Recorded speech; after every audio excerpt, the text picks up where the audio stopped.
누가복음 계속 보고 있습니다. 오늘 본문 1절을 보면 예수께서 한 바리새인 지도자의 집에 떡 잡수시러 들어가셨다 하고 조금 재밌게 번역하고 있습니다. 7절을 보시면 청함 받은 사람이 있다는 것으로 보아서 예수님 일행만 있는 것이 아니고 다른 많은 사람들도 꽤 있는 규모 있는 식사 자리로 보입니다. 그런 자리에 우리 예수께서도 초대받아 가신 거죠. 1세기 예수님 당시 바리새인들은 특별한 그룹이었습니다. 유대 이스라엘 나라를 빼앗기고 여러 세계 열강의 식민지로 살아온 지가 500년이 넘었습니다. 그런 외세에도 불구하고 유대 민족의 신앙을 지키는데 가장 중심적인 역할을 한, 타협하지 않고 신앙을 지키는데 중심 역할을 한 자들입니다. 그래서 유대 민족의 정신적, 영적 지주라고 할 수 있습니다. 특별히 하나님의 말씀인 율법을 지키는 데 있어서는 모든 것을 걸 정도로 아주 철저했습니다.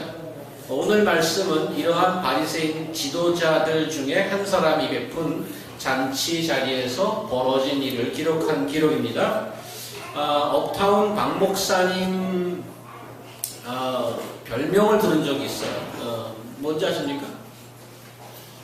지난 우리 겨울 수련회 가서 제가 처음 들었는데 별명이 참 시적이더라고요. 소나기예요. 그래서 그 별명을 듣는 순간 중학교 때 읽었던 황순원의 소나기 생각이 딱 났습니다. 사춘기가 시작하는 무렵에 소년의 가슴을 콩콩 뛰게 만들었던 바로 그 소설. 그런 소설이 생각이 난단 말이죠. 근데 어떤 연유에서 박 목사님이 소나기라는 별명을 얻었을까 궁금하잖아요. 기대를 하면서 연유를 물어봤어요. 왜 소나기냐? 대답인즉슨 여러 사람이 있을 때 한마디 던지면 분위기 완전 썰렁하게 만드는데 아주 탁월한 재주가 있어서 소나기랍니다. 쏴 쓰러지는. 오늘 본문 파티 장면 아닙니까? 즐겁고 신나야 할 시간인데 사실 분위기 심상치 않습니다. 예수께서 완벽한 소나기 역할을 하시는 거죠. 7절 파티에 온 자들이나 12절 또 자기를 초청한 집주인이나 무차별 공격을 가하시는 분입니다. 파티는 삽시간에 얼음이 되었겠죠. 그중 한 사람이 듣다 못해서 예수님을 진정시킬 만한 한마디를 던지는 것이 15절인데 이렇게 나와 있습니다. 함께 먹는 사람 중에 하나가 이 말을 듣고 이르되 무릇 하나님의 나라에서 떡을 먹는 자는 복되도다. 분위기 좀 회복을 시켜보려고 예수님께서 가르칠 때 많이 사용하시는 하나님의 나라라는 그런 단어까지 쓰면서 애쓰는데 그 말을 듣자마자 예수께서는 앞에 한 것보다 더 길게 설교를 하지 않습니까? 결코 그들의 귀에는 좋게 들리지 않는 그런 메시지였습니다. 예수께서 왜 이러시는 걸까요? 예수님은 너무 거룩하셔서 파티 분위기와는 어울리지 않는 공존이 불가능한 그런 분위기 때문에 그렇습니까? 아시다시피 요한복음 2장에 보시면 예수님과 제자들이 한 혼인잔치에 초대되어서 갔던 일이 있습니다. 그때 술이 떨어졌잖아요. 예수께서 술을 만들어 주셨죠. 한두 병 만든 게 아니고 한 20-30갤런 되는 큰 항아리 6개를 채울 정도의 술을 만들었습니다. 그리고 그날 파티 담당 소믈리에에게 한 잔을 갖다 주라고 그랬죠. 그 사람이 와인 테스팅을 딱 해보더니 아니 이런 결혼식이 다 있어. 이런 고급 와인을 파티 막장에 내는 법이 어딨나 하고 놀랍니다. 예수께서는 파티에 술이 없으면 안 된다고 생각하는 분입니다. 거룩한 품위 유지를 위해서 애쓰는 바리새인들이 예수님 일행을 보고 저 사람도 파티 너무 많이 다녀 이렇게 지적할 정도로 파티에 자주 다니셨어요. 근데 오늘 바리새인이 주최한 이런 중요한 파티에는 왜 분위기를 뒤집어 놓으시는 걸까요? 무엇이 예수님의 마음을 불편하게 하셨을까요? 수년 전 탤런트 신구라는 분이 출연해서 대박난 CF가 있지 않습니까?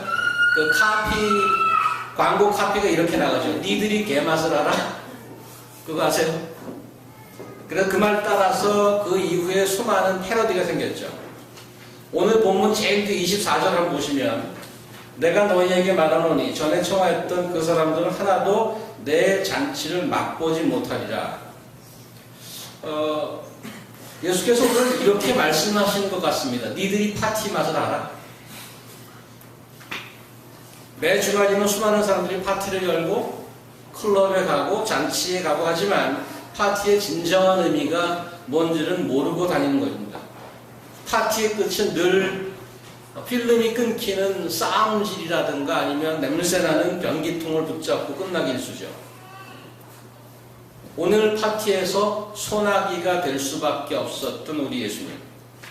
그가 말씀하시는 파티의 진정한 맛이 무엇인지 여러분과 제가 함께 찾아가 보도록 하겠습니다. 7절 잔치에 초대받아 온 사람에게 예수께서 먼저 좀 시비를 겁니다. 그 이유는 뭐죠? 가만히 보니까 그들이 서로 높은 자리에 앉겠다고 하는 게 예수님 눈에 걸린 겁니다.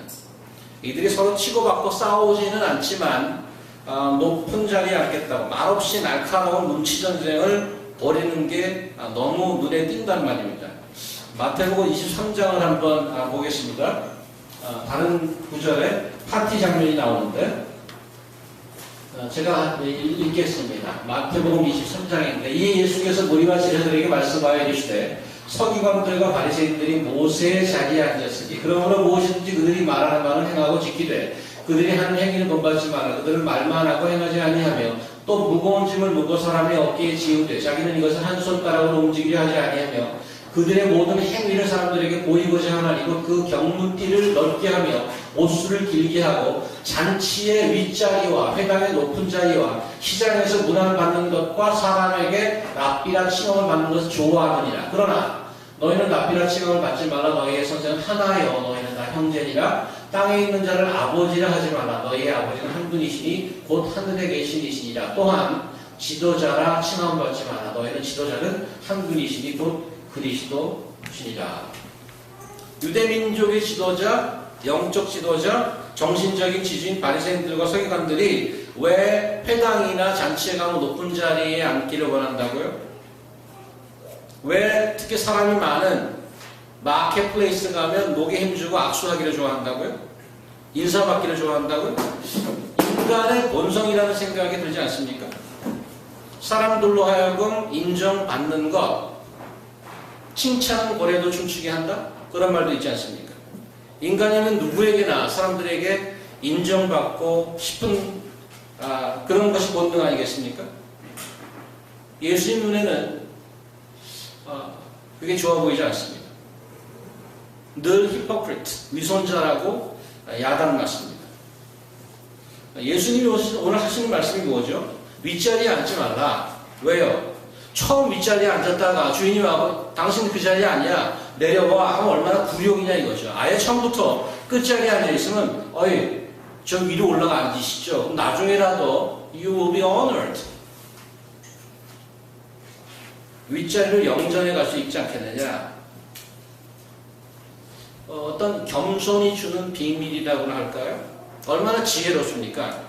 눈치 보거나 경쟁할 필요도 없이 처음부터 끝자리에 앉았으면 결국에는 위로 올라갈 거기 때문에 목적을 이루는 거 아니냐 이거죠. 조금 생각을 좀 해보면 오늘 본문에 등장하는 바리새인들은 그래도 좀 글쎄 제 표현이 맞을지 모르겠어요. 순진한 게 아닌가라는 생각이 좀 들어요. 이들은 집회나 파티에 가면 사람들 눈에 띌 정도로 윗자리에 앉으려고 그런단 말이죠. 지역구 쇼핑몰에 가면 그냥 목에 힘주고 사람들한테 돌아다니면서 악수를 청하고 그런다 이거죠. 그래서 예수님한테 늘 야단을 맞는데 좀 귀여운 구석이 있다 이런 생각이 좀 들어요. 우리 주변에도 그런 사람 있잖아요. 티나게 입고 노출도 조금 하고 숨 막히는 향수 확 뿌리고 나 예쁘지 이렇게 하는 자매님들, 또 아무에게나 나 너 좋아하고 들이대는 형제님들, 손발 오글거릴 정도로 다 알아보는데 자기만 모르는 분수기 있는, 귀엽잖아요. 근데. 오늘 본문 예수님의 조언에 의하면 아예 처음부터 끝자리에 앉으라는 건데, 그 포인트는 뭔가 하면 나중에 올라갈 거를 예상하고 있단 말이죠. 그런 생각을 하면 이거 좀 스니키한 거 아닌가, 좀 매니플레이션 같기도 하고, 그러니까 티 안 내고도 나중에 나를 저기다가 올려주지 않을까. 밋밋하고 평범한 패션으로 파티의 구석자리에 다소곳하게 앉아있지만 이미 멋진 것들의 동선을 다 파악하고 머릿속에는 그들의 동선을 3D로 구현하고 있는 그런 여인들. 모든 꾸준히 일은 도맡아하고 결코 앞에 나서지도 않는 겸손의 화신. 많은 사람들에게 칭송을 받지만 마음속 깊이에는 뺀질거리는 것들을 경멸하고 자기는 도덕의 승리에 노치돼서 그런 사람도 있단 말이죠. 또 오늘 예수님의 조언이 우리로 하여금 그러한 위험성에 빠지게 하진 않을까. 겸손의 탈을 쓴 내숭의 함정에 빠질 염려는 없을까. 그런 생각하면서 예수님의 소나기는 초대받은 사람에게만 내리지 않습니다. 12절을 보시면 파티를 준비한 그날 호스트를 향하죠. 또 자기를 청한 자에게 이르되 내가 점심이나 저녁 때나 베풀거든 벗이나 형제나 친척이나 부한 이웃을 청하지 말라. 두렵건대 그 사람들이 너를 도로 청하여 내게 갚음이 될까 하더라. 잔치를 베푸든 차라리 가난한 자들과 몸 불편한 자들과 전자들과 맹인들을 청하라. 아는 사람, 부한 사람, 그런 사람 청하지 말고 저 길에 나가서 맹인들, 병자들, 저능자들을 초대하라는 겁니다.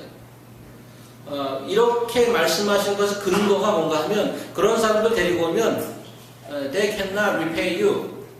They cannot pay you back. 그들이 갚을 수 없기 때문에 그런 자를 데리고 오라는 거 완전히 반대로 얘기하는 거죠.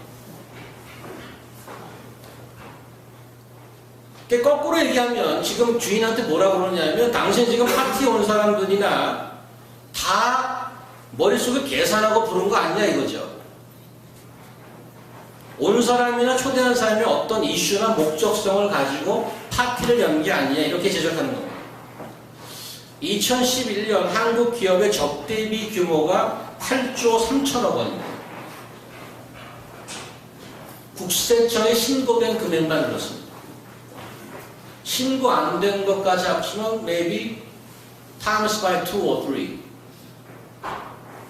정치권이나 기업이 제공하는 접대와 향응, 그들의 준비한 파티는 100% 대가성이고 로비성입니다. 이권이 개입되어 있는 잔치란 말이죠. 기업과 정치는 서로 물고 물리는 그런 관계입니다. 애증관계죠. 그러나 기업과 기업관계, 또 정치와 정치권, 이런 이합 집산화하는 것도 다 마찬가지로 목적성이 있습니다. 이 세상에서 순수한 파티는 없는 거죠. 이런 공적인 파티 말고도 개인적인 파티도 마찬가지라는 거죠. 오늘 예수님의 지적은 그런 것입니다. 예수님 당시의 파티 장면 한번 보실까요? 마가복음 가봅시다. 마침 기회가 좋은 날이 왔으니 곧 헤롯이 자기 생일에 대신들과 천부장들과 갈릴리의 귀인들로 더불어 잔치할세 헤로디아의 딸이 친히 들어와 춤을 추 헤롯과 그와 함께 앉은 자들을 기쁘게 한지라. 왕이 그 소녀에게 이르되 무엇인지 내가 원하는 것을 내게 구하라 내가 주리라 하고 또 맹세하기를 무엇인지 내가 내게 구하면 내 나라의 절반까지도 주리라. 헤롯 왕이 파티를 열고 온갖 지사들 명망 있는 자들을 다 불러놓고 파티하고 자기 딸에게 한마디 합니다. 춤춰갖고 야 얘기만 해 내가 나라 반까지 다 줄게. 파티에 온 사람들은 왕에게 잘 보여야 되겠고 파티를 베푼 헤롯은 이들 앞에서 허세를 한번 피워야 하는 것입니다. 뒤에 보면은 조금 더 내용이 나옵니다만 헤롯과 오늘 춤춘 딸은 헤롯과 불륜 관계에 있던 헤로디아 딸이 헤로디아의 딸이 춤을 춘 건데 그들은 또 다른 목적으로 파티에 온 것입니다. 겉만 파티지 속을 들여다보면 고도의 계산과 술수와 음모가 숨어 있는 거죠. 근데 오늘 본문에 예수께서 초대하라는 자들의 면면은 뭐죠? 레위기에 한번 볼까요? 아론에게 말하되 이르라 누구든지 너희 자손 중 대대로 육체에 흠이 있는 자 그 하나님의 음식을 드리려고 가까이 오지 못할 것이니라. 누구든지 흠이 있는 자는 가까이 하지 못할지니 곧 맹인이나 다리 저는 자나 코가 불안정한 자나 지체가 더한 자나 발 부러진 자나 손 부러진 자나 등 굽은 자나 키 못 자란 자나 눈에 백막이 있는 자나 습진이나 버짐이 있는 자나 고안 상한 자나 제사장 아론의 자손 중에 흠이 있는 자는 나와 여호와께 화제를 드리지 못할지니 그런 흠이 있은즉 나와서 그의 하나님께 음식을 드리지 못하느니라. 그는 그의 하나님의 음식이 지성물이든지 성물이든지 먹을 것이나 휘장 안에 들어가지 못할 것이요 제단에 가까이 하지 못할 것이니 이는 그가 흠이 있습니다. 이와 같이 그가 내 성소를 더럽히지 못할 것은 나는 그들을 거룩하게 하는 여호와임이니라. 율법에 의하면 오늘 예수께서 이런 자를 초청하라 하는 자들이 다 심지어는 그 회막 안에 들어가지도 못하는 거절된 사람들입니다. 예수께서는 그런 자를 초청하라는 거예요. 예수님이 율법을 모르시는 분입니까? 이 자들이 불쌍하니까 갔다가 제접하라는 거예요. 경제가 어려워지면서 IMF 이후에 한국에서도 이제 노숙자들이 많다고 그럽니다. 노숙자들에게 겨울은 잔인합니다. 며칠 전에 한국에서 동사한 과거 야구 스타가 있었다고 들었습니다. 야구장에서 동사했어요. 그래서 겨울에 한국 노숙인들에게 인기 있는 곳은 24시간 영업하는 종로의 맥도날드나 버거킹이나 롯데리아 그런 데라고 합니다. 그래서 그런 곳에서 밤을 지새우는 노숙인들을 한 기자가 만났습니다. 복지기관이 제공하는 노숙인 쉼터가 있는데 왜 이런 매장에서 주무시느냐고 한 분에게 물었는데 그분 대답이 쉼터요? 거기 정말 더럽고 냄새나는 사람 많습니다. 나도 노숙인이지만 견디기 힘들 정도로 24시간 영업하는 이런 데가 더 따뜻하고 깨끗하고 훨씬 좋습니다. 가난한 자들, 몸 불편한 자들, 맹인들, 저는 자들 이런 자들을 파티에 초청하는 것은 자기들끼리도 싫어하는데 어떻게 파티에 초청하겠느냐. 예수님이 지금 하는 말씀은 조금 너무 이상적이지 않냐 이거죠. 그분들이 불쌍해서 돕는다면 구제라는 명목으로 도울 수 있지 않겠나. 파티 초청하는 게 무리가 아닌가 이런 생각 들지 않습니까? 그래서 이렇게 파티를 휘젓고 다니는 예수님을 보다 못해 아까 15절 한 사람이 나서잖아요. 밥 먹다가 도저히 소화가 안 되는 것 같아요. 15절 보시면 함께 먹는 사람 중에 하나가 이 말을 듣고 이르되 무릇 하나님의 나라에서 떡을 먹는 자는 복되도다. 파티에서 끝자리에 앉으라든가 가난한 자 불우한 자를 초청하라는 예수님의 말씀을 이 사람이 그냥 신학적인 결론으로 마무리 지려고 합니다. 다 좋은 말이죠. 하늘나라 가면야 뭐 그런 거 다 있지 않겠습니까? 얼마나 복된 장면입니까? 예수님의 소나기를 좀 멈추고자 하는 그런 소망을 가지고 예수님께서 계속 길게 설교하죠. 한 가지 비유를 얘기합니다. 잔치를 베푼 사람이 있었는데 미리 초청받은 사람은 다 핑계대고 안 오고 주인이 화가 나서 종에게 지시하죠. 길거리 나가서 다 데리고 와라. 불편한 자, 맹인들, 가난한 자. 조금 전에 예수께서 그 리스트 그대로 그런 사람들 데려오라고 합니다. 심지어는 저기 바깥에 가서 23절 보시면 길과 산 울타리 가로 나가서 이 얘기는 뭔가 하면 유대 지경 바깥에 나가서 성경의 표현을 하자면 이방인들에게까지 아무 생각 없이 앉아있는 사람에게까지 손을 뻗쳐서 초청해서 데리고 오라는 얘기예요. 그래서 내 집을 꽉 채우라. 파티는 예정대로 진행이 될 것입니다. 그런데 사람이 바뀐 거죠. 처음 초대받았던 사람도 하나도 없고 길거리에서 데려오고 외지에서 억지로 끌어다 앉힌 사람만 파티에 꽉 차 있는 거죠. 이 비유의 초점이 그래도 난 파티를 하고야 말 거야. 거기가 포커스가 아니고 처음 초대받았던 자들은 하나도 오지 못할 것이다. 거기에 액센트가 있습니다. 워닝입니다. 처음 초대받은 자들이 안 오는 이유가 뭐예요? 비즈니스 계약이 있다는 겁니다. 수입한 물건이 들어오는데 인스펙션 할 때가 됐다는 거예요. 오늘 저녁 와이프랑 저녁 약속이 있다는 거예요. 파티 같은 데는 안 올만 하죠. 인생에 이런 중요한 일이 있는데 파티는 무슨 파티입니까? 또 오늘 그 마지막 부분의 비유에 몇 가지 관찰을 요하는데 16절 보시면 큰 잔치라고 되어 있어요. 큰 잔치. 그냥 잔치가 아니고 큰 잔치. 17절 보면은 잔치할 시각이 있고 21절 보면 빨리라는 말이죠. 빨리. 종이 돌아와 주인이 그대로 구하니 이에 집주인이 노아가 부정에게 이르되 빨리 가서. 그 얘기는 정해진 시간이 있다는 얘기입니다. 16절, 17절 보시면 어떤 사람이 잔치를 베풀고 많은 사람을 청하였더니 First invitation was out.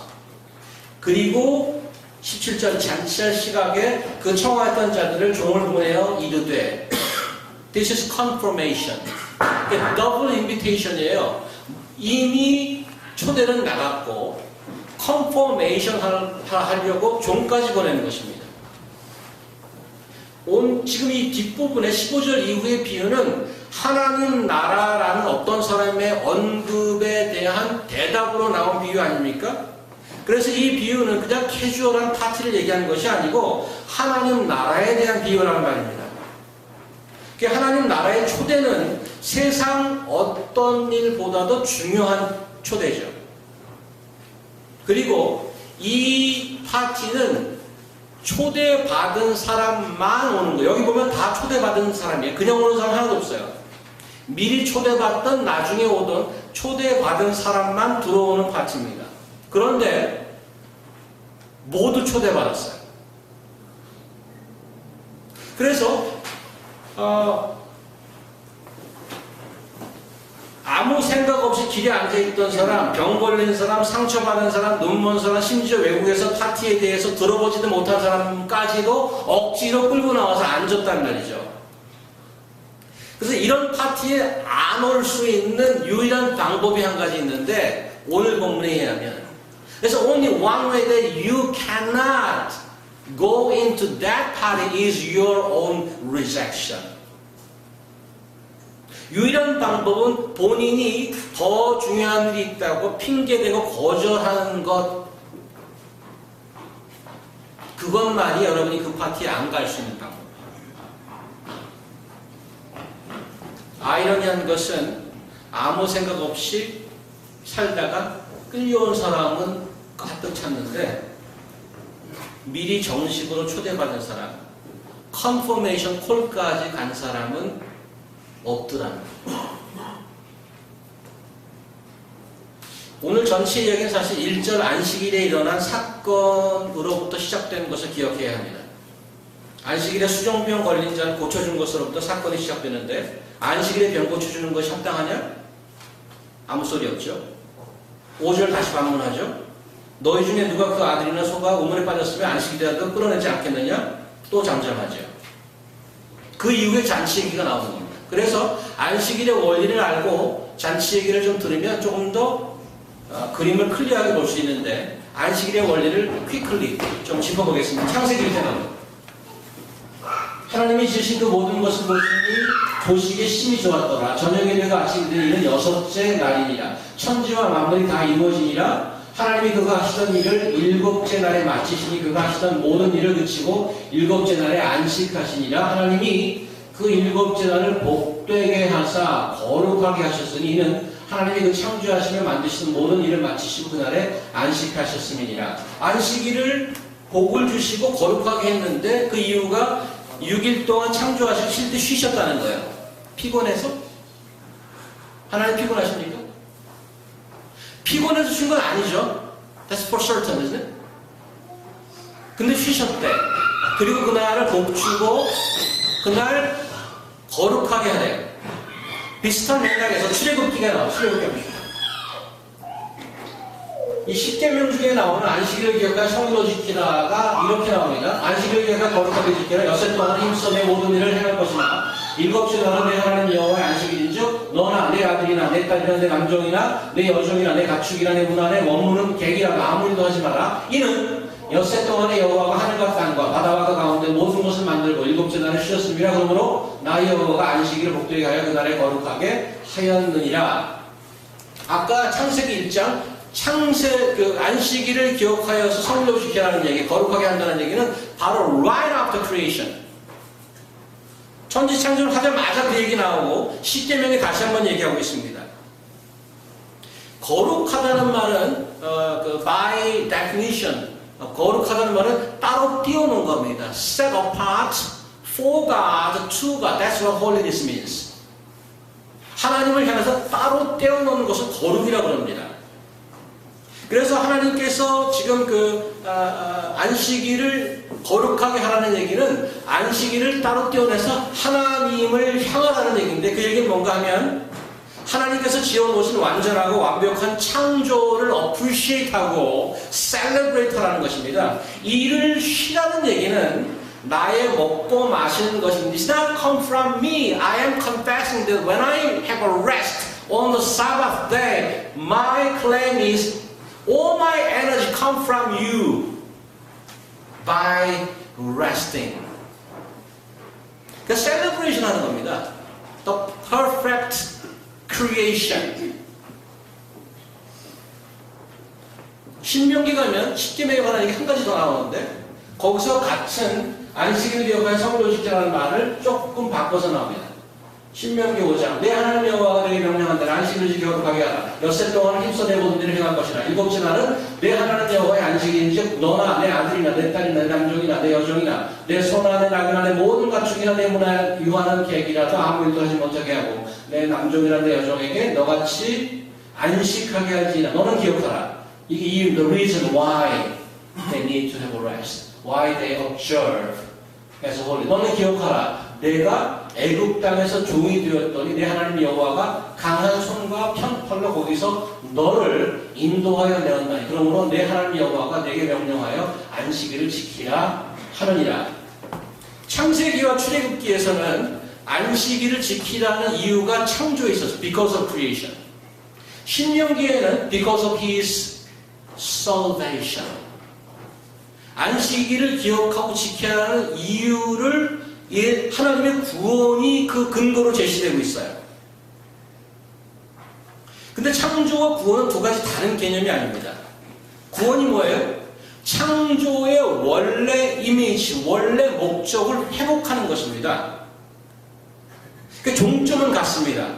너희는 원래 에덴에서 살아야 되는 자들인데 because I created you perfect. I want you to enjoy the Garden of Eden.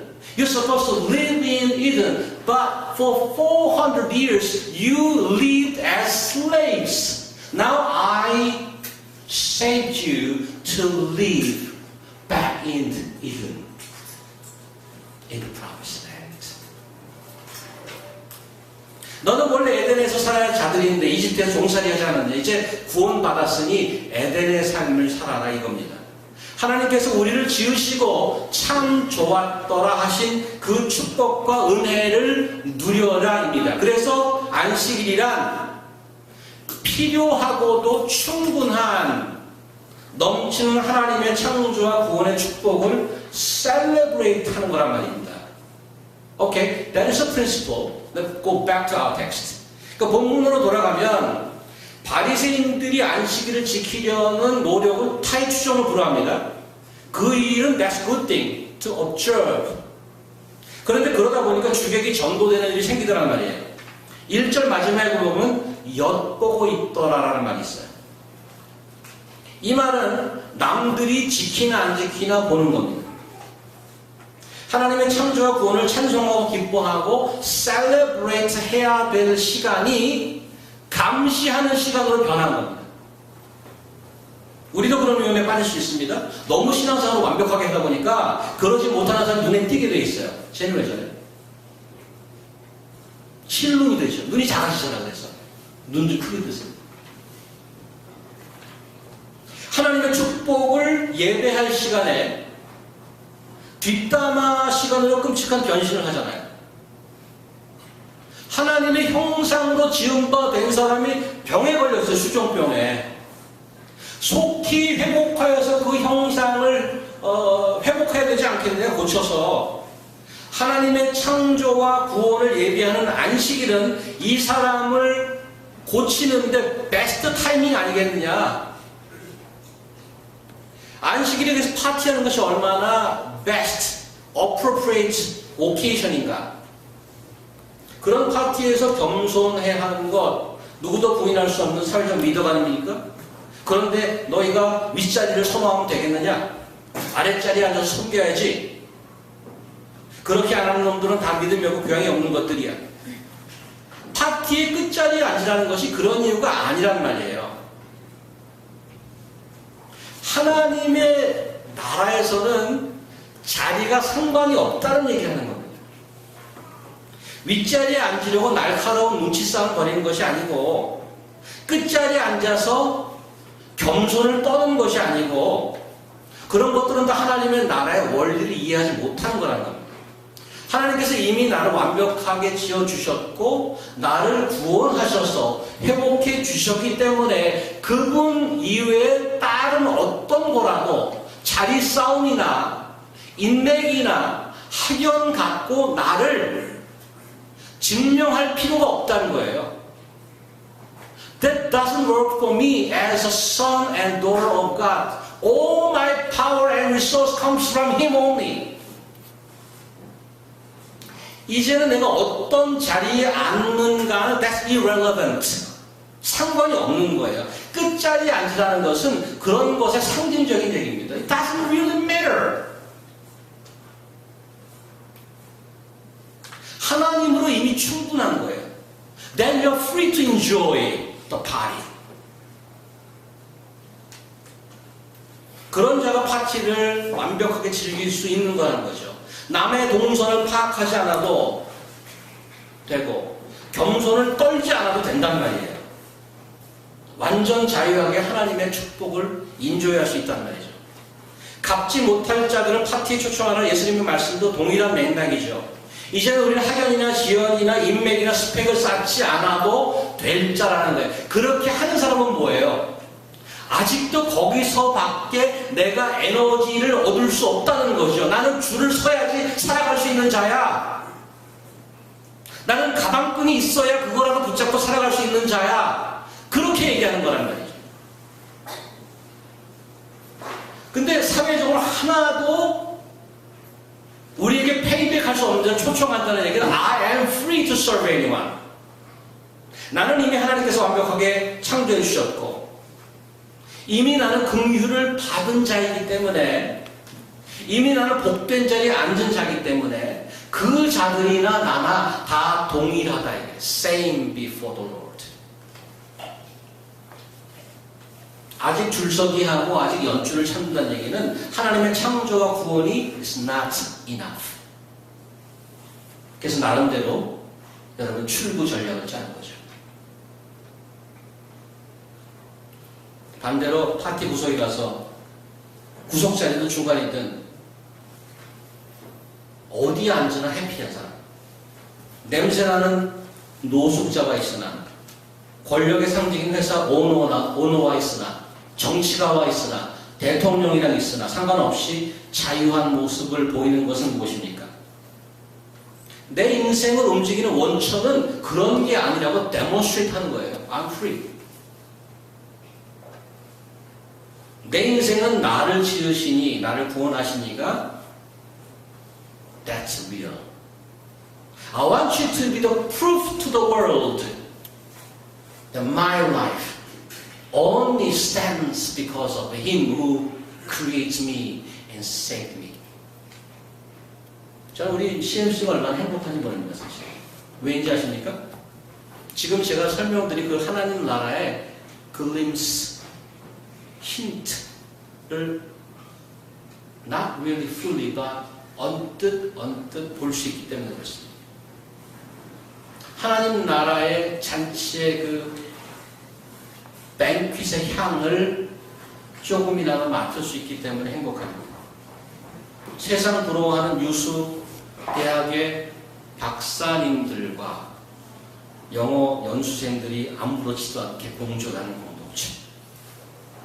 겸손을 떠는 건가요, 지금? 아니죠.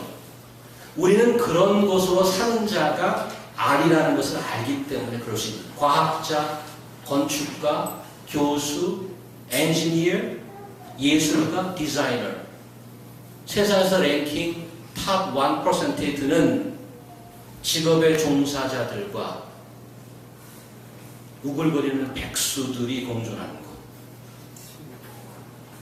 서로 불쌍해하고 부러워하고 그렇습니까? 아니요. 우리는 직업이 나를 증명하는 아이디가 될 필요가 없다는 것을 아는 자들입니다. 그런 자들이 모여서 하나님이 말하는 다른 가치를 데몬스트레이트 하는 그런 것. 아직 완벽하진 않지만 여러분에게서 그 하나님의 형상을 언뜻 본단 말이죠. 그래서 가슴이 뜨거워지는 것입니다. 이게 파티의 맛입니다. 이게 하나님 나라의 잔치인 것입니다. 예수님 오늘 바리새인 지도자 집에 초대받아 가셨어요. 즐거워해야 할 잔치에 좌충우돌 하셨습니다. 손님으로 갔는데 다른 손님이나 주인이나 다 싸잡아서 비난했습니다. 손님으로서 최악입니다. The worst guest ever. 그런데 마지막 비유에 반전이 있어요. 15절 이후에 보면 이렇게 얘기하시는 것 같아요. Do you know who the real host is? 내가 지금 너희에게 초대받아 왔지만 사실 내가 너희를 초대하는 건 아니야. 하나님께서 여러분과 저에게 일찍이 인비테이션을 보내셨습니다. 그 초대장을 피로 쓰셨어요. 혈서죠. 하나님의 아들이 그리스도께서 매달린 십자가가 that cross and the blood shed was the invitation for you. 사랑하는 CMC 식구여러분, 외지에 나와서 매일 살아가는 것이 녹록지 않습니다. I know that. 내가 갈 자리 왜 신경 안 쓰이겠어요? 내 앞길을 열어줄 것만 같은 그 인맥, 그 사람, 그 학연 왜 무시할 수 있겠어요? 그럼에도 불구하고 enjoy your party. 파티를 즐기십시오. 자기 신경 쓰지 말고 노숙자를 찾아가서 함께 앉으십시오. 병든 자에게 와인 한 잔을 권하시고 저는 자와 함께 댄스를 하시고 눈먼 자를 데리고 친구를 소개해 주시고. 우리 미친 거 아닙니까? 맞아요. 미쳤죠. 나를 지으시고 구원해 내신 하나님 한 분으로 He is more than enough for me. 아들을 내어주시니가 여러분 머릿속에 상상하는 다른 어떤 것 주실 수 있지 않겠어요? 그 약속과 은혜가 있기에 매일 하나님 나라 잔치의 맛을 즐기는 CMC 여러분 되시기를 주의 이름으로 축원합니다. 기도하겠습니다. 하나님 감사합니다. 파티를 열어놓고도 인조이 못하는 저의 삶이 있음을 고백합니다. 하나님께서 베푸시는 영원한 하늘의 잔치, 이 땅에서부터 시작할 수 있도록 하나님 인도하여 주시옵소서. 하나님께서 저희를 지으시고 아들을 보내셔서 구원하셨기에 이제 하늘의 잔치를 맛볼 수 있는 자 된 것은 감사합니다. 저희의 파티에 또 다른 사람도 초대하여서 그들이 놀랄 수 있도록 진정한 하늘나라의 잔치를 베풀고 섬기고 인조하는 모습을 될 수 있도록 아버지 인도하여 주시옵소서. 예수님 이름으로 기도합니다. 아멘.